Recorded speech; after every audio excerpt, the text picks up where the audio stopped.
publique, Stanislas Guerini, qui est actuellement à l'antenne en direct, en train d'expliquer quelles seront les grandes notions de son mandat. Il a parlé notamment de l'accessibilité qui devrait être au centre de ses actions. C'est un ministère de la vie quotidienne des Français. Voilà ce que vient de déclarer le nouveau ministre de la fonction publique. On va en parler avec Luc Faré, qui est avec nous en direct, secrétaire général UNSA Fonction publique. Bonsoir et merci d'être connecté avec France Info.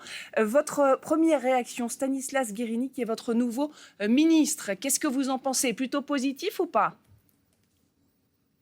Mais écoutez, ce qui est positif, c'est d'abord qu'il y ait bien un ministère de la transformation et de la fonction publique. Ma crainte était qu'il n'y ait pas, comme dans le premier gouvernement Macron, de ministère spécifique à la fonction publique. Le fait que nous ayons un ministère de la fonction publique est pour moi un point positif parce que nous aurons un ministre interlocuteur.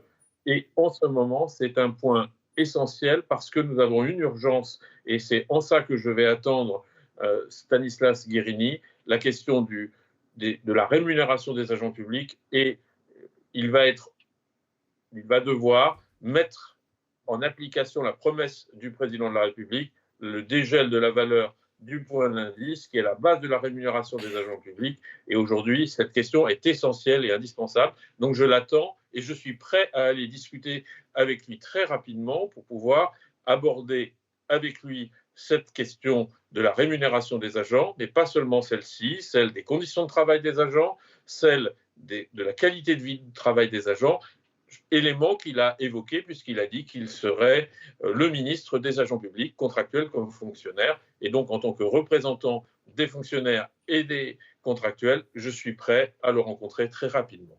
Alors, il ne peut pas tout à fait entendre votre appel là maintenant, puisqu'il était en train de parler en direct. Vous avez bien sûr vu l'image sur France Info, Luc Faré, Stanislas Guerini, ce ministère de la fonction publique qui continue à exister là où d'autres ministères n'ont pas cette chance. Il n'y a pas de ministère du logement, il n'y a pas de ministère des transports pour l'instant. Nous y reviendrons. Un mot quand même de Stanislas Guerini qui s'est retrouvé, Émilie Zapalski, et c'est votre métier, vous êtes communicante politique, dans un tourbillon médiatique après avoir défendu d'une certaine manière Jérôme Perra, dont la candidature aux législatives